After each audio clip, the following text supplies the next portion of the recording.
Abay pinondohan daw ng mga pogo operators at drug lord ang kandidatura ni Vice President Sara Duterte noong siya'y tumakbo sa pagkabise ayon sa isang umano'y dati niyang bagman.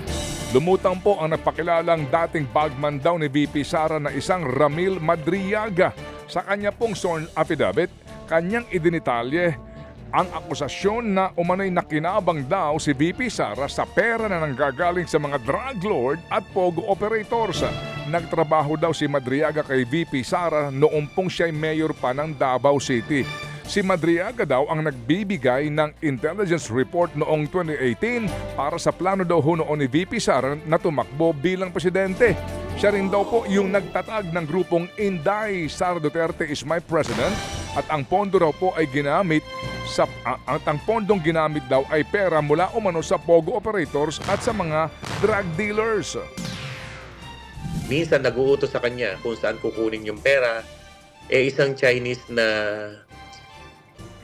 kadikit ni Michael Yang. Kilala niya raw si Michael Yang, kilala niya yung mga Chinese na sa palig ni Michael Yang. Kaya ang kutob niya, every time na may papakuhang pera or may iiwang pera, ang alam niya talaga, galing yun sa Pogo kasi meron pa siyang pinagpipika pa ng pera somewhere sa Pampanga na isang hotel daw sa loob ng isang subdivision at nakikita niya ang mga Chinese na kausap at tinatawagan siya mismo ng Chinese na kausap.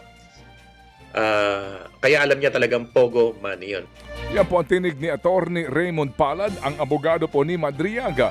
Nang manalo po raw si Sara bilang Vice President, si Madriaga daw ang bumuo ng VP Security and Protection Group o VP SPG. Siya rin daw po ang nagpakilala kay Colonel Dennis Nolasco na isa nga sa mga pinagpasahan umano ng milyon-milyong confidential fund mula sa tanggapan ng Vice President at ng DepEd. Si Nolasco naman daw ang kumuha kay Colonel Raymond Dante La Chica na dawit din po sa investigasyon sa confidential fund. Ayon po sa affidavit ni Madriaga, December daw po ng 2022, kanya daw pong personal na inabutan umano ni La Chica si Madriaga ng duffel bag na naglalaman daw ng aabot sa 35 milyong pesos kada isa. Isa raw po sa mga duffel bag ay inihatid mismo ni Madriaga sa isang mayor sa Laguna, habang ang isa po ay hinatid raw naman sa isang comedy bar sa Quezon City kung saan naandoon daw si OVP spokesperson Reynold Monsayak. Ang isa ho naman daw ay iniwan sa kotse na minamaneho niya papuntang parking ng Office of the Ombudsman. Ang pinakamalaking delivery daw ng pera ay nangyari noong 2020 nang kanyang ihatid ang 1 bilyong pisong cash na sakay daw po ng isang van. Kasalukuyan po nakakulong sa BJMP sa Taguig si Madriaga dahil sa kasong kidnapping.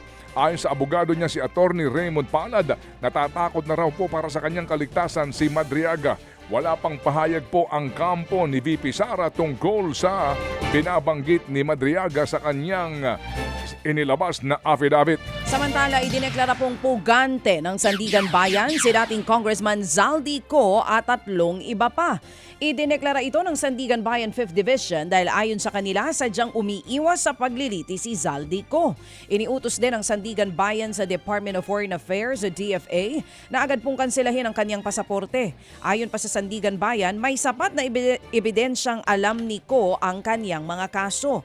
Kabilang po sa basihan ang hindi niya pagsunod sa utos ng Kamara na umuwi ng bansa matapos kanselahin ang kanyang travel clearance. Sa halip na umuwi, nagbitiw pa raw sa pwesto ang dating Ako Bicol Representative o Ako Bicol Party List Representative at hindi rin daw sumunod si Zaldi Co sa sabina at wala ring isinumiting kontra sa laysay. Dahil pugante na, hindi po pwedeng humingi ng pabor o kaya'y proteksyon mula sa korte si Co hanggat hindi siya sumusuko alinsunod pa rin sa Fugitive Disentitlement Doctrine. Bawal din siyang maghain ng mosyon sa pamamagitan po ng kanyang abogado para maipabasura ang kaso o humiling ng Temporary Restraining Order o TRO. Una nang sinabi ng DILG na posibleng nasa Portugal sa ngayon si Zaldi Co. 6:45 in the morning sa ating po ilang pangtampok na balita. Sa kulungan naman daw ng Senado magpapasko at bagong taon ang ilang sangkot sa flood control scandal gaya po ni Curly Discaya habang wala pa silang arrest warrant. Yan po ang tiniyak ni Senate President Tito Soto. Hanggat wala po raw arrest warrant ay mananatili sa detention facility ng Senado ang mga pinakontempt noon na mga kontratista kasama po si Curly, pati ang dating DPWH engineers na sina Bryce Hernandez, Henry Alcantara at JP Mendoza. Wala rin daw naman pong request ang mga nakakulong na resource persons na makalaya sila ngayong magpapasko. Ang Blue Ribbon Committee naman ay magrekomenda na rin ng mga pakakasuhan oras po matapos na ang kanilang committee report sa naging hearing po ng komite sa naturang anomalya. Ayon sa kanyang chairman na si Senador Ping Lacson, mga district engineers daw po ang unang pakakasuhan nila. Samantala, gusto na rin daw magbitiw sa Independent Commission on Infrastructure o ICI ni SGV Country Managing Partner Rosana Fajardo.